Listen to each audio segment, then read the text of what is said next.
I used to say that African politicians were thieves. Then I went to Uganda and I was told that they are not thieves, they are looters.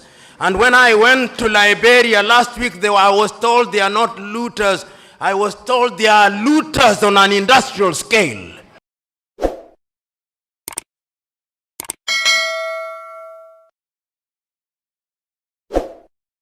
The rise or fall of Africa on account of the African politician, which is a call for hygiene in African politics. There is a sense in which one must take a historical journey. Historians will remind us that we were first enslaved, that Africans were taken, and this we seldom say. The first civilization to take Africans out of this continent were the Arabs, because it was in the business of the Arab enslaver to castrate Africans. We never say that, but we must say it because it is historically significant. Then the Europeans came, the Portuguese came, the Spaniards came, the Germans came, the French came, the Belgians came. Africa became the hunting ground for the European colonizers, and we were the spot. We built, our ancestors built the United States of America. Our ancestors built Europe. And when slavery had lost its shine and sheen, the Europeans abolished it. But they replaced it with yet another pernicious enterprise, the colonization of Africa. The Europeans sat in Berlin, in Germany, in 1884, and they looked at the map of Africa and parceled it out. The British had their share. The Germans had their share, and Tanzania or Tanganyika was their share, as was Rwanda and Burundi.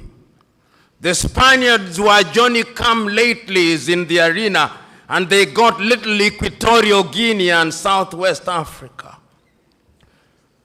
The French were here, the Portuguese were here, and we were colonized. This time round, they did not take us away. They came here, and they controlled us, and they told us, not in so many words, that we were children of a lesser God. And we were treated as if we were children of a lesser God. In fact, they told us that on the day of creation, we were merely hewers of wood and drawers of water. And if anybody were to doubt it, in 1948, it was more blatant when Hendrik Verwoerd instituted the apartheid regime in South Africa. But yet there is a sense in which the God that we worship never sleeps. The colonial enterprise ran its course, and the European tribes, the Europeans never called themselves tribes, they called them nations, were engaged in a war. First in 1918, the European tribes fought. And they had something called the League of Nations, which died. Then they fought again in 1945. And what is unique about the European nations is that when they are engaged in tribal wars, they call them world wars. So there was another war between 1945, 1939, and 1945. And after that, a new kid on the block, the United States of America, took the lead in saying that colonialism was something that was undesirable. But at that time, Africans were never quiet. Those who had been taken out had already started agitating. Many of us here will remember Marcus Garvey, of whom Bob Marley says, Garvey was a buffalo soldier in the heart of America.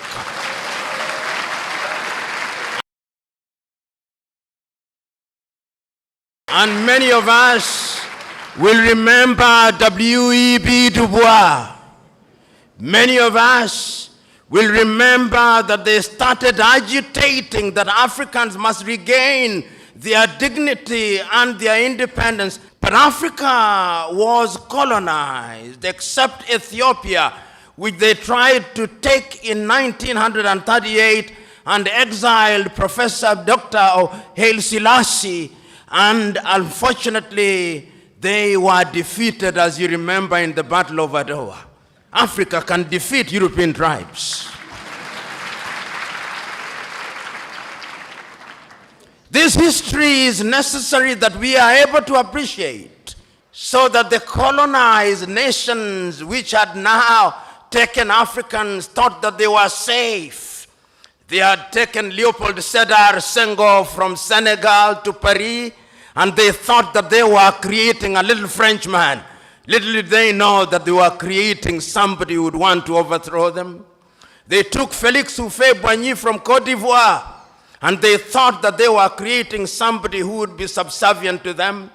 They took Ahmed Sékou Touré and Modibo Keïta, and they thought they were safe. Little did they know that they were creating the future leaders and agitators against French colonization. And it did not stop there. The Portuguese also took Agostinho Neto and Amilcar Cabral and Eduardo Mondlane to Lisbon. Little did they know that those individuals would be the catalyst that would be necessary in the process of decolonization. The British also had their fair share. They took others. They took Mwalimu Kambarage Nyerere, Hastings Kamuzu Banda, Kenneth David Kaunda, and many others to the United Kingdom, Jomo Kenyatta. Little did they know that those would be the individuals who sometimes later, and in Ghana, of course, they took the Osagyefo, Kwame Nkrumah, and in Nigeria, they took Dr. Nnamdi Azikiwe, Abubakar Tafawa Balewa, and Sir Ahmadu Bello, the Sultan of Sokoto. There is a sense, therefore, in which these individuals started recognizing that having been enslaved, having been colonized, we now had to liberate ourselves. And the agitation started. And Kwame Nkrumah and his Ghana acquired independence in 1957. And I still can hear Kwame Nkrumah through the vicissitudes of time saying in Accra, Ghana, that Ghana is free and will never be colonized again. But the freedom of Ghana means nothing if the rest of Africa is not free. The reason why we were asking to be independent is because we wanted to take charge of our affairs. We wanted to be the governors. We wanted to have our young men and women acquire education. We wanted to control the production of our food through agriculture. We wanted to build our infrastructure. We wanted to improve the quality of the lives of our people by improving their health. We wanted to eliminate poverty. We were clear on what we wanted, and this message was as clear in West Africa as it was clear in East Africa, as it was clear in Central Africa, as it was clear in Northern Africa, so that if you listen to Kwame Nkrumah, it's as if you'd listen to Agostinho Neto, and if you listen to Neto, it's as if you'd listen to Samora Moses Machel, and if you listen to Ahmed Ben Bella in the Maghreb, it's as if you'd listen to Patrice Emery Lumumba. If we want to immunize ourselves from the diabolical machinations of the erstwhile colonial master, now turned neo-colonizer, we have to move here as one Africa, with the United States of Africa, with one army, with one currency, with one central bank, and with one nation. But they listened to him not. They had started getting used to the trappings of power. So what they came out with on that day in the month of May 1963 was a weak organization of African unity, the OAU, which many commentators were quick to describe in many ways and many times as the toothless bulldog. It was never a dog. It did not have teeth, but the effect of it is that it did not do very much. Some say it was a talking shop. The African politician begins to emerge. We have them in different parts, but they begin to show characters that are totally inimical to our expectations. They started getting used to the trappings of power. And we started having countries which we thought would liberate us. And I'm talking about the hygiene of the politics. It started disappearing.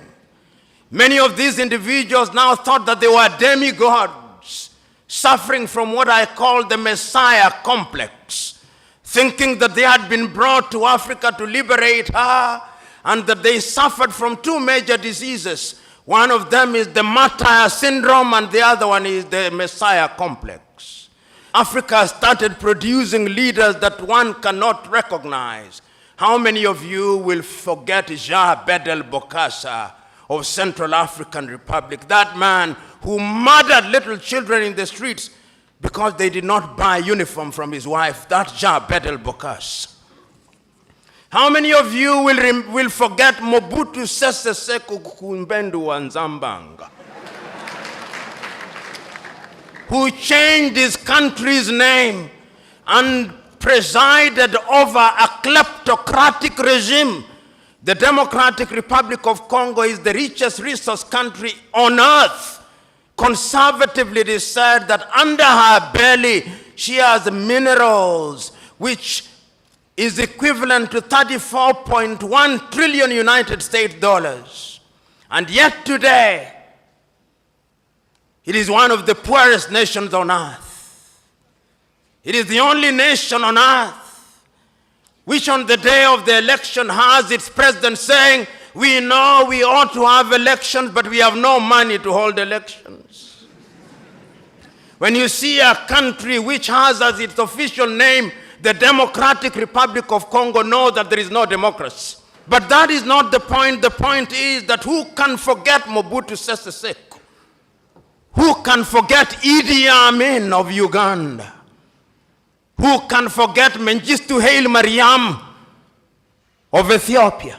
And one can go on and on, because hygiene had started disappearing from African politics. Our agriculture was beginning to suffer. European musicians who had a little sense of guilt came to perform in Africa, Bob Geldof, to free the Ethiopians out of hunger. There was no hygiene in our politics. We could not run our education systems. Our young men and women were going to India because the budgets meant for education were consumed by individuals whom we had entrusted with the task of presiding over it. The typical African politician, perhaps not in Tanzania today, if they were sick, they had a cold, they would not go to Muhimbili, they would go to London. If they were Kenyan, they would not go to Kenyatta Hospital, they would run to the United Kingdom.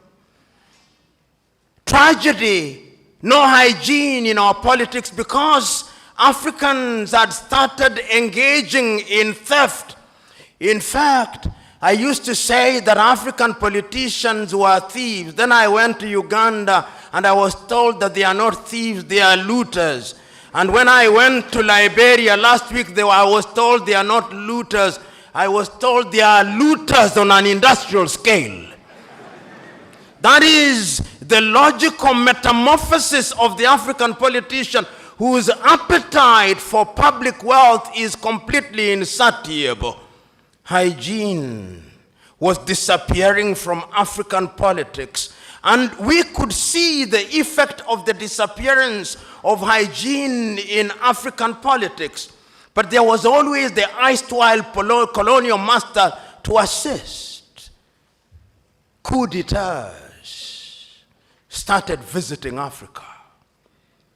Modibo Keita in Mali was consumed. Nnamdi Azikiwe in Nigeria was consumed. The Osagie for Kwame Nkrumah was consumed. Apollo Milton Obote was consumed. Amilcar Cabral in Guinea-Bissau was consumed. Patrice Emery Lumumba was consumed. Coups were so frequent in Africa that Afro-pessimists were now hard to say that coups were as frequent as breakfast. But even breakfast was not frequent on African tables. We could not feed ourselves because there was no hygiene in African politics.